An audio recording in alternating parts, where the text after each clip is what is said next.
Yo, so the opinions and views expressed in this podcast are that of our own and the future Bachelor podcast only, and not affiliated with any outside party or entity or anything like that. This fun podcast, though, may include some adult language. Future Bachelor podcast. Yeah, that got a little dark, but why don't we try to brighten it up with a little time to talk about the Bachelorette on our show. Here we are. V, what's up? What a crazy week, huh?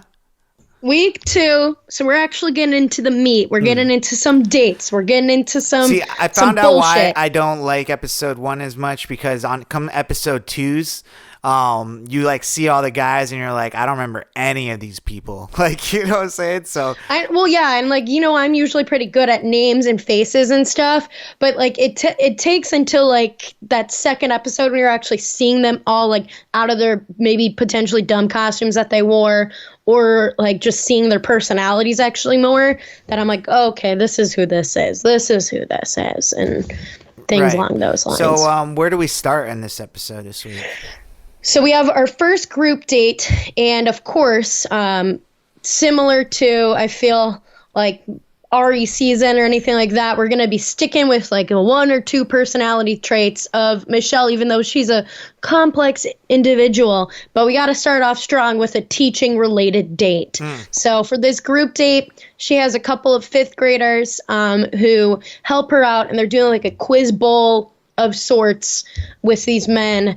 And it's like pretty much a like, are you smarter than a 5th grader, but Bachelorette version. And some of these men are really showing that they're not. Showing that they're not. Yeah, I mean, it kind of shows you that as we've like progressed and aged, not all of us, I'm saying like, you know, but probably me included, you know, with that spell check and shit, like, you know, it really be messing us up in real world when we have to like write things down. Like, you know how much we rely on that? I really rely on spell check a lot. I don't even fill out full words anymore. I'll just be like batch, and it'll be like lore, you know, and bachelor. See, I just messed that up myself, you know what I'm saying? I forgot the E. But yeah, so they're all writing down like wrong spellings, and they're just kind of showing themselves to not be that Some smart. of them just can't do math. Some of them are like, when she has like something times like 2021 and somebody put down less than 2,000, I'm like, bro, come on. It's multiplication. It gets bigger. These people are getting kind of corny here. We got that one guy, Peter, who Pizza Peter apparently owns a pizzeria and thinks he's like an entrepreneur. He's a pizza I can't even, a pizza entrepreneur. Oh, okay. Pizza and he couldn't even, I don't even think he spelled entrepreneur right when he had to spell it. So what is he like in this challenge? In this date, he's definitely, he thinks he's really cocky in general. And this whole date, like even when they did his like little interview stuff, he's all like, I think, you know, I'm number 1. I think I'm killing it in this date, blah, blah, blah. He's trying to like, he's just being loud, obnoxious. He's trying to call Michelle over during the chemistry portion. And Mia, who's my favorite little girl of any time ever, she like is, when he keeps whispering, Michelle, Michelle, Michelle, she literally whispers back, she's like, leave her alone. And I was like, that's incredible. Yeah. Just savage. These kids are savage. And I'm here for it. And then because like the other guys are getting rubbed wrong by Peter in general, because they're like, this dude's loud, he's obnoxious. Will, during like the spelling portion of the date, when they're asked to spell narcissist, which that has to, like, come on. He writes down Peter and holds that up for what he spells. Yeah. Incredible. Iconic work. I love it so much. It was so good, dude, because like you could tell like the rest of the guys were getting annoyed, and it's one of those things where like who wants to be the first one to be the one that gets pissed off by someone, right? Until it eventually like someone like pokes the bear, and then everyone starts poking the bear. So it's like one of those like Lord of the Fly things, like, you know. But he really went for it and wrote Peter's name, and it was funny. Like, you know what I'm saying? It was funny. It was good. Yeah. I mean, the kids laughed. The kids thought it was funny. I mean, I wouldn't say it was malicious though, you know, the way Peter took it. I don't know. I mean, I thought it was funny. It deflated him so much. He was which like, just shows that how much of a narcissist he is. Like, wow. God forbid. Yeah. So what ends up happening next? So then, they go to like the little cocktail portion of the date. Michelle's talking to people. She spends a lot of time talking to Brandon. He seems cute and suave and whatever. I'm kind of into him. And then Will and Peter are just fighting it out and saying bro so many times. And the whole essence of like this episode was just people saying bro.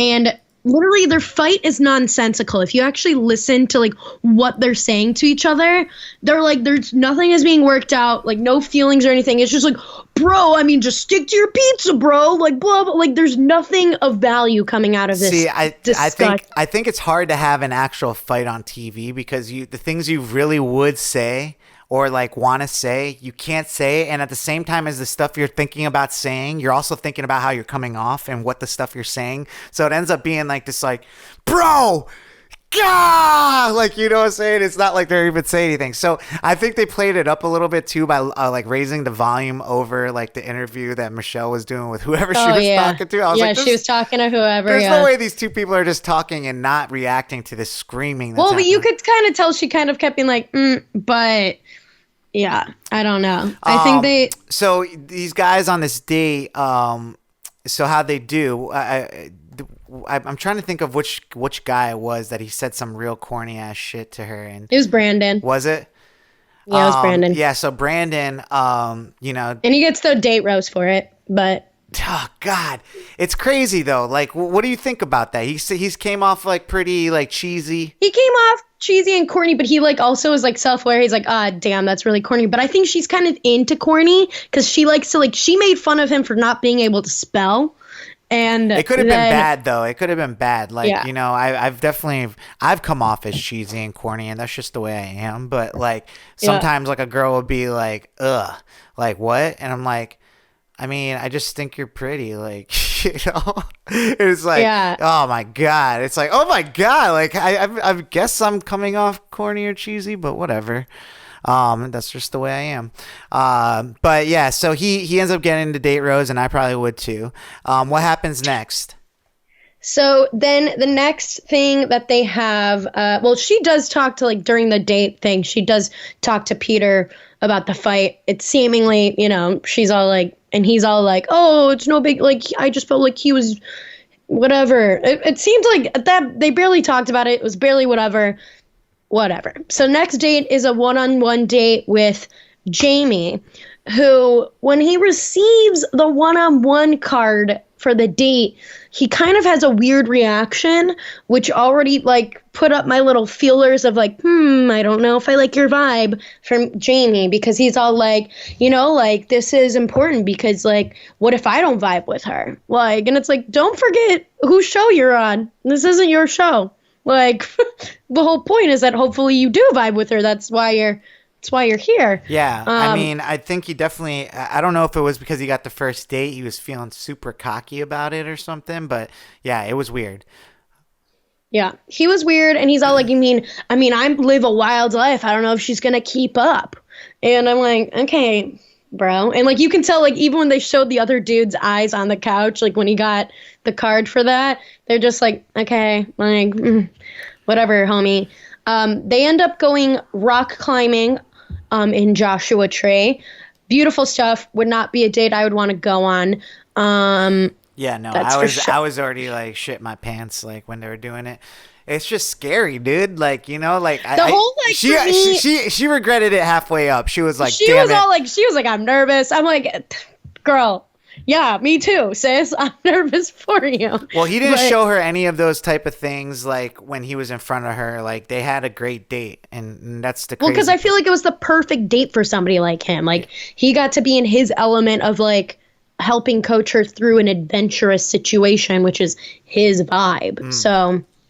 So anyways, that goes good. He gets a rose at the end of his date. I mean, he kind of talks about, I think what it was like one of his parents committed suicide and stuff, right? Yeah, his mom committed suicide. Talked a lot about like her struggles with mental health and like how he got like bounced around from like living with her to not living with her and whatever throughout his childhood, and a lot of heavy stuff. So yeah, they definitely like matured the relationship emotionally pretty quickly already. Yeah.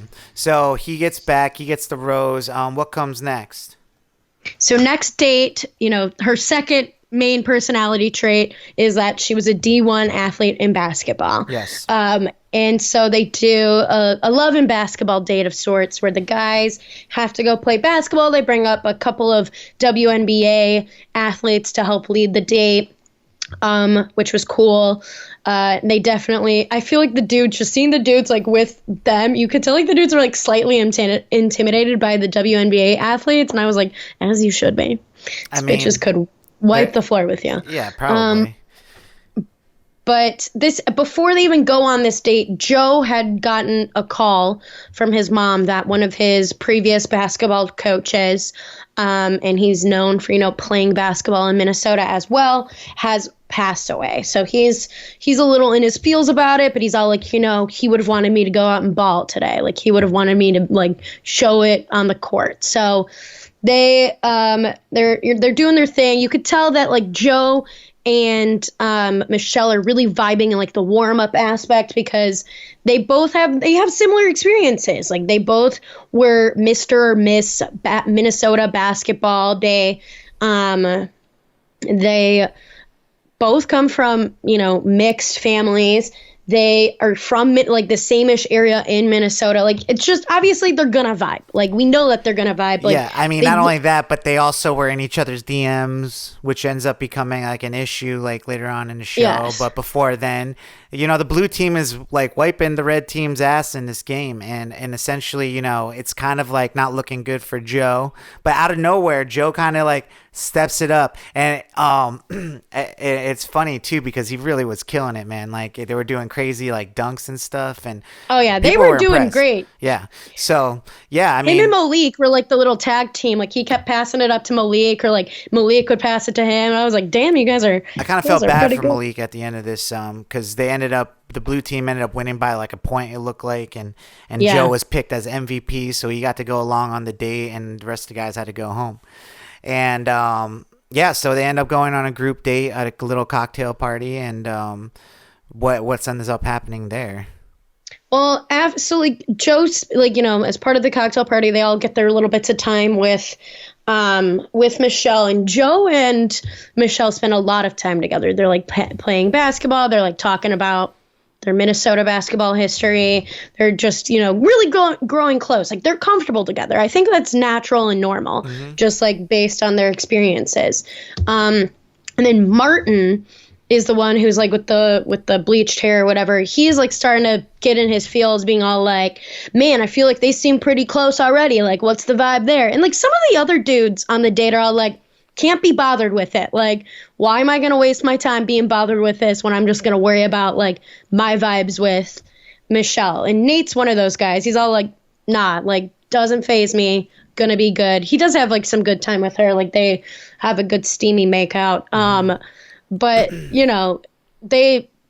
that kind of starts to spiral what will then become the issue at the end of the episode. And Joe does get the group date rose for this one, even though, which, of course, that sets people off because they're like, he wasn't even on the winning team and he got the group date rose. And I'm like, yes, because she has a great connection with him. Yeah. Like, that's just how that's going to roll. Mm-hmm. Like, that's like if this were in real life and you have a better connection with someone, yeah, you're going to spend more time with them. It's just how that's going to happen. Yeah, it sucks for the other people, but yeah, that's how it goes. So anyways, they end up going, and so what comes next then? So they're like all getting ready and they're rolling out. It's cocktail party / rose ceremony time. Yes. And so some of the dudes, I think it's like mostly Martin and like Jamie, who obviously wasn't on this group date. They bring up the whole like, oh, it seems weird how close, Joe and Michelle are. Do we think there's something that happened? And once again, there's other dudes who are just all like, nah, man, I'm not going to even waste my time with that. Like my time with her, I'm not going to put some other man's name in my mouth when I've got like, my time with her. Like, why would I do that? And to those men, I commend them. That is the right attitude to have. I mean, that's kind of the rules that we've always talked about. Like, just don't talk negatively. Don't be the one that like bring up anyone else's name on a date besides like, you know, your own connection with her or whoever the lead is.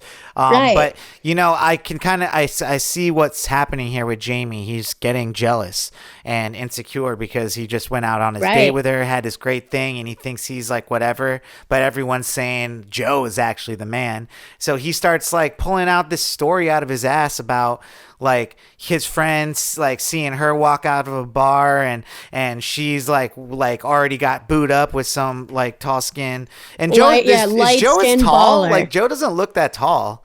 Like that's what I was not getting. I guess he plays basketball, but I also think she's kind of taller, so I feel like compared to Katie's season where like everybody looked like giants next to her, I feel like some of these dudes don't look as giant. Well, anyways, so he's trying to allude that like her and Joe, and this is where he gets a little lucky, is the fact that she's been dealing with the Joe thing, and she thought that that's like kind of what he's talking about, and it kind of bums out her. Just because she ends up having to tell all the guys that her and Joe, you know, he had slid in her DMs and he ghosted me, and we laugh about it now, but like, you know, that's because it was literally years. It was years ago. Yeah. So yeah. Anyways, and then she goes on to say like, you know, it's also annoying that like just because I'm black and anytime I'm seen with a black guy, like that we're automatically in a couple. And I'm here to explore anybody. So that happens. And as this is going on, she ends up like getting bummed out, and, you know, they're like, you know, she's not going to do the cocktail party, see you at the rose ceremony. All the guys start tripping. They're like, yo, what the hell? Who's the one that told her this? Like and people are like, is there like conversations happening that I don't even know? Yeah, because Jamie made it seem like everybody, like the way he presented it to her was all like, everybody's been talking about this, and like, you know, and the way he said it too, he's like, I mean, I'm not worried about it. Are you not, Jamie? Seems like you're worried about it. Well, now he's worried about it, definitely, for sure, because like everyone's like, who's the one that snitched? And he's just like, you know, I don't know, looking pretty obvious. Which this is like the same thing that happened on Katie's season with like the whole like.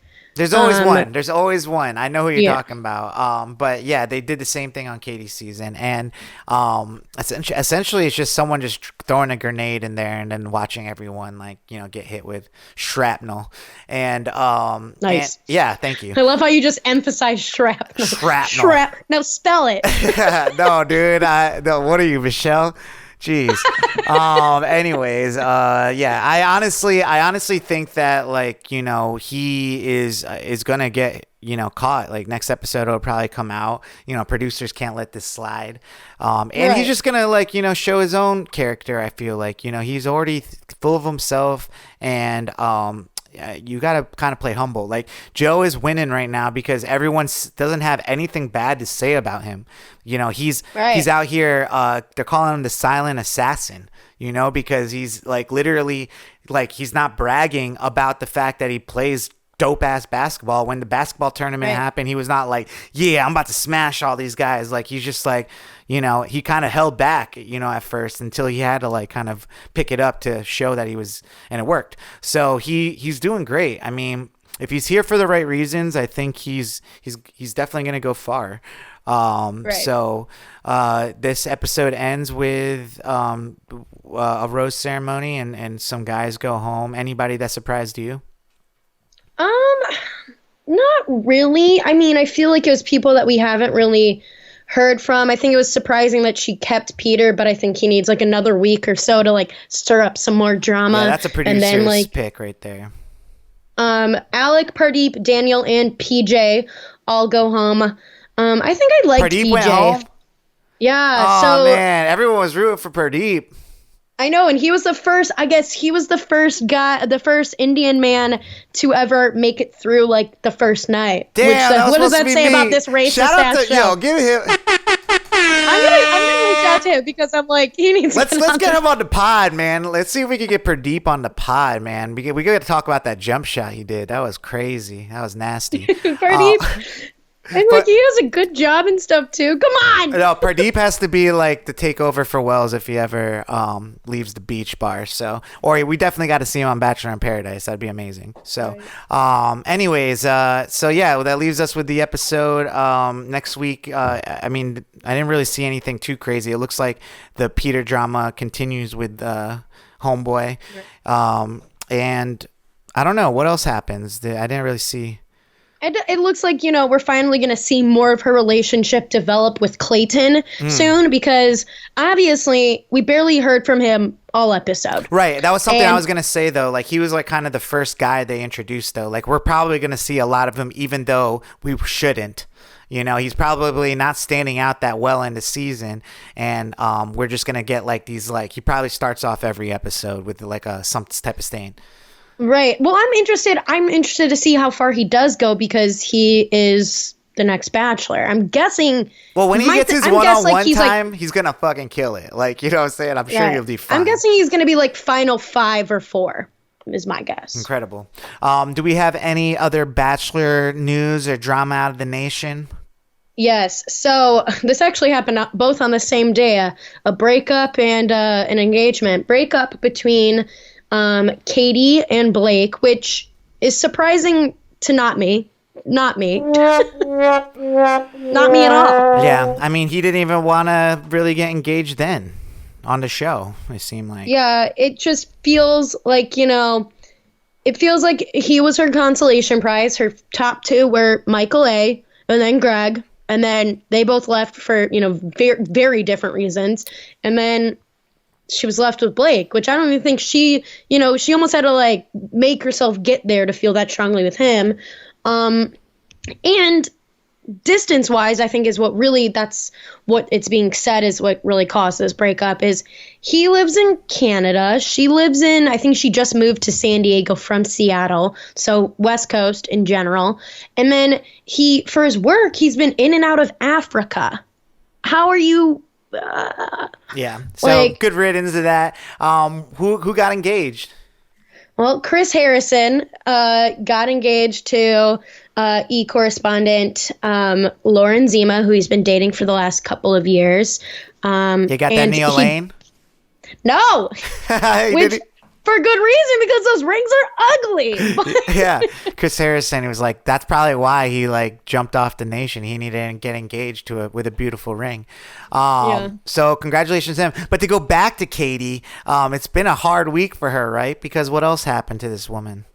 Oh, yes. So she was like the opening act for Whitney Cummings, her like comedy show in Anaheim this past week. And so I guess she really bombed her set.